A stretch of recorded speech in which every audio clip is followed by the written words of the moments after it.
Hi everybody, it's Laura. Thank you so much for joining me on my channel. Today I have a layout that I made with an older My Creative Scrapbook limited edition kit. This kit is from September of 2023. I'm going to be working on my background. I was going to use this cut file on top of this pattern paper, and in the end I ended up totally changing how I made this layout. I use a different cut file, but I use this background nonetheless. I started off with some clear gesso on top of this gorgeous 49 and market paper. Isn't this beautiful? And I'm going to do a lot of mixed media on the background. Whenever I'm adding clear gesso to a background, I tend to put a lot of clear gesso on because I'm always afraid I'm going to be missing a spot. So I applied it a number of times to the page.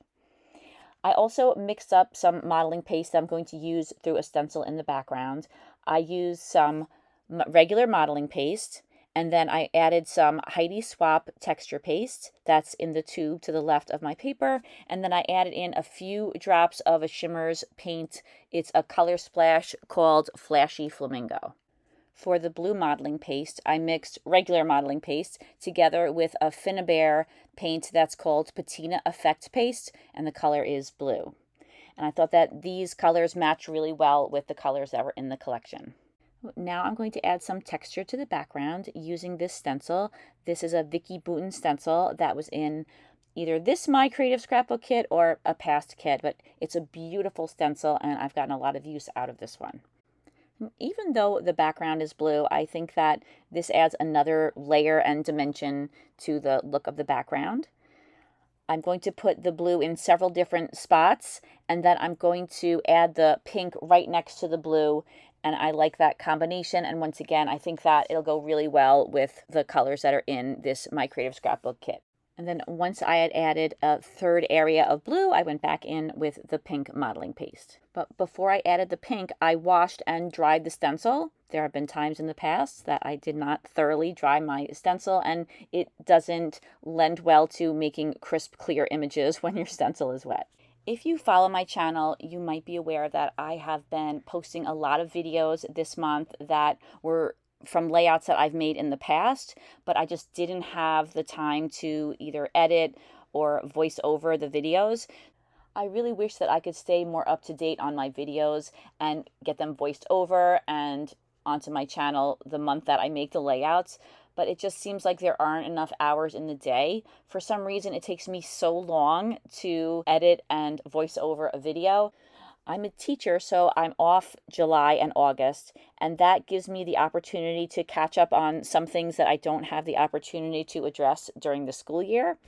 And this is the main thing for this summer that I was trying to get completed. So I'm trying very hard to do about 5 videos a week. I hope I can keep that up throughout the summer, but I really would like to start with a fresh slate in September with all of the videos completed, and then I'll be ready to make some new layouts starting in September. Now that I have applied the pink modeling paste in a number of places around the layout, I'm going to add some highlights using some white modeling paste. All of the modeling paste that's blue and pink is totally dry, and I'm lining up the stencil again, and I'm not trying to cover the whole area that I added the pink and the blue to. I'm just putting the white in a couple of spots, and I think that adding a little bit of white makes the modeling paste look a little bit more dimensional and brightens up the background. Now I'm adding some splatters to the background. I started off with some watered down white acrylic paint, and I'm mainly adding the splatters in the areas where I added the modeling paste, but I also add some splatters in a few other areas. I feel like you can never go wrong with a few splatters, especially white splatters, because they're a little more subtle than some of the other colors. Then after I added the white splatters to the background, I let the layout dry for a while because white acrylic paint splatters can sometimes take a little bit of time to dry. Not too long, but a little bit longer than some of the other mixed media that I applied to the background. Next, I added some gesso to the background. I'm using some Finnabair heavy gesso and a sponge, and I'm dabbing that gesso all around the outer border of where I added the modeling paste. I have had this container of Finnabair gesso for quite a while, and it's starting to dry out a little bit. It's still usable, but every time that I use it, I give it a little spritz of water, and that seems to keep it going. And it's a year later, and it's still going strong. So I guess adding that little spritz of water each time worked out. I wanted to add some even smaller white splatters, so I'm using this toothbrush. Don't worry, it's an old toothbrush, and I am dipping it in some of the watered down white acrylic paint, and then I'm splattering it all over the page. I think I was thinking that because this is going to be a beach layout, that it would be nice to have kind of a fine spray of white splatters all over the background. And this isn't something that I do a lot, and it's actually kind of fun. You might want to try adding splatters in this way. And I found during the course of adding these splatters that you really have to put a nice amount of water mixed in with the white paint in order for the splatters to splatter easily. So I added a lot more water than I usually do when splattering, and I think that the splattering came out kind of cool. And then I was thinking that I should add some splatters in some different colors. Now, if you recall, I was going to use a cut file that had some orange in it. So I was picking out colors that I thought would go well with the colors that were in the cut file. So even though I switched the cut file and there was very little orange on the layout, I still really like these splatters. I think that this orange was a good complement to the rest of the colors that were on the page. And even though you can see the splatters if you look carefully, they're not big, large splatters, so you don't see a lot of orange when you look at the layout. And I didn't include all the footage of the splattering. After I added the orange splatters, I added some green splatters.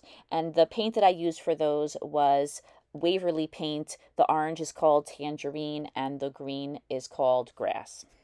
Now I'm adding some stamping to the background. I'm using Stays On in jet black, and I'm using a variety of stamps that I have in my stash. The first stamp that I use is a dot stamp from Stampin' Up. That's an older stamp, but I tend to use it a lot. And then I also used a grid stamp. That's a Tim Holtz stamp, and that's another one that I use frequently. And I use that combination of stamps frequently. I like the way the dots are spread out. There's a lot of space in between them, and then the grid is more concentrated and looks a little bit darker. Whenever I stamp in backgrounds, I try to keep the stamping to areas where I've added other mixed media. Sometimes if I add the stamping and there's no other mixed media, I feel that it looks a little out of place. Once I was done with the stamping, I started working with some embellishments that I plan on adding to the layout. I'm using Distress ink in Vintage Photo, and I'm inking the edges of a number of die cut pieces and laser cut pieces, and I'm even inking the edges of these beautiful dimensional flowers that we got in the kit. For my photo, I'm using a picture of both of my daughters when we took a trip to Cape Cod. This is now about 5 years ago, and we always went there when the kids were little, so it was nice to go when they were a little bit older. And we like to go to a place in Cape Cod called Provincetown.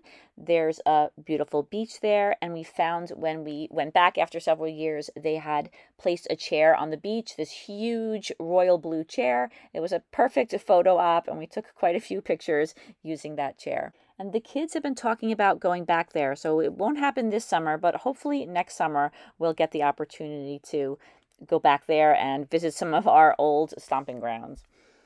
I wanted to pop up the photo a little bit, so I'm adding some fun foam. I first put a piece of white cardstock on the back just to make the photo a little bit more sturdy, and then I added the fun foam behind that just to give a little bit of dimension to the page.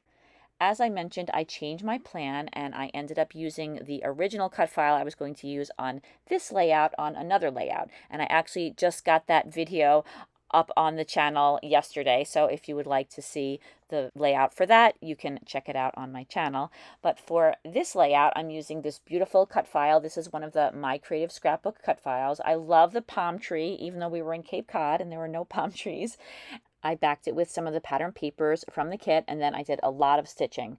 For the letters that are blue, I used blue embroidery thread. For the pink letters, I used pink embroidery thread. And then for the palm tree, I used embroidery thread that was different colors of green. And I'm not sure how I feel about that. There are some areas you could see on the palm tree where the stitching is darker and then it gets lighter. And I don't hate it because if I really disliked it, I definitely would have taken the stitching out and done it again, but I'm not sure that I'll use that type of embroidery floss on another cut file. You can see that I have a number of the embellishments that I inked earlier spread around the layout. I love the turtles. There's the two smaller ones at the top and then a larger one that I have in the opposite corner. I have a number of starfish and then also some pretty pink tropical flowers. And now I'm adding some of those really pretty dimensional flowers from the kit. One of the flowers was just a little bit too big, so I removed one of the layers of petals and that made it just a little bit smaller. Just like I did with the photo, I wanted to add some dimension to the turtle, so I'm using some fun foam and I'm cutting it to size to pop up the larger turtle, and then I'll do the same thing for the two smaller turtles. It's not necessary to add fun foam and pop things up on your page, and it definitely is nice to have the layouts a little bit flatter so that you can fit a lot of them in your albums, but I really love dimension, so I do tend to use a lot of fun foam. It doesn't add a ton of dimension. I don't know if you remember in the old days there were some pop dots that were like super, super thick. This just adds a little hint of it, and I like the way it looks on the page. I added a little sentiment at the bottom of the cut file that says Beach Day. I'm also going to be adding the word awesome to the top of the cut file, so it'll say Awesome Summer. I didn't add any cardstock to the back of the sentiment that says Beach Day because that's entirely sitting on the cut file, but the word awesome is going to be sitting at some places on the cut file, and at some places there are gaps, so I wanted to add a little bit of cardstock just to make it a little bit more sturdy. Next, I went around the page and I attached down all of those embellishments that weren't attached down. For the tiny starfish on the right, I used a little bit of foam and I popped it up, and I also popped up some of those pink tropical flowers, and then everything else I attached directly down to the background. I had a short visit from my dog Rory when I was fussy cutting the white border off of the large starfish. Sometimes I really want to have a white border, and other times I'll decide against it depending on how much contrast I want with the background. For this starfish, I thought that it didn't need to have the white border, so I trimmed it off and then I inked the edges once again with the vintage photo. There were some really tiny branches that had these really pretty white flowers on them, and I thought that these would be a nice addition to the page. I had 3 of these little branches, so I decided to put one with the flower that's on the left-hand side, and then I have 2 with the flower that's on the right-hand side of the layout. And I also added some paper bows. Those were die cuts from the kit to add a little bit more to those clusters. I originally used ATG adhesive to attach the flowers down, but I knew that that would just be a temporary adhesive. I like to use heavy matte gel medium to attach things like dimensional flowers down to the page. It takes a little bit of time to dry, but it is a very strong adhesive and it holds things on the page over the long run, which is of course what we're interested in doing with our scrapbooking pages. I like to add shimmer and glimmer to a lot of my scrapbooking pages, but whenever I have a beach themed layout, I feel like I really don't want to skip adding something that is a little bit more sparkly. For this layout, I decided that I was going to use some iridescent sequins. They don't have a lot of color, but they are really shiny, and when they catch the light, I think that they add just the right amount of sparkle to a page. So I added some sequins to some areas on the background and also the cut file, and I'm using glossy accents. I bought this special top for it so that the glossy accents would dispense easily, but it didn't end up lasting for a long time. I find that glossy accents will often clog things because it's such a strong adhesive. So now I just keep a pin in the opening of the glossy accents and I put the cover over it, and that seems to be working really well. I wanted to add some pearls to those pretty white flowers, and I started off with some blue pearls and some white pearls, but then after I added the pearls to the flowers, I was thinking that those blue pearls really didn't look too great. I was better off just using all white pearls, so I removed those and added some large white pearls where they were, and I think that that looks a little bit better. I also wanted to add some of these branches to the clusters. I just felt like they needed a little bit more to fill them out. So I had a couple of these die cuts handy. I use these a lot on my layouts, and I usually use a lot more of these on my layouts, but I just tucked 2 into each of those 2 main clusters. And I was feeling I needed a little bit more sparkle on the page, so I used some Master's Choice Opal Glitter Medium, and I painted that onto both of the flowers that I have, and I think that that added just a little bit of extra glitter that this layout needed. And I usually put a couple of coats of this glitter medium on just to make sure that I've coated the entire flower. And that was the last addition to this page. This layout is complete, and here are some close-ups. Thank you so much for watching this video. I really hope that you enjoyed it. I love making summer themed layouts. I just love the idea of summer, and I love all of the beautiful bright colors in summer layouts. And I hope that my videos inspire you or give you some ideas of what you could do on your own layouts. If you take a look in the description box, you'll find the link to the My Creative Scrapbook website where you could find out more information about getting a subscription to one of their beautiful kits if you're interested. I hope you have a fantastic day, and I hope to see you again soon. Take care, everybody. Bye-bye.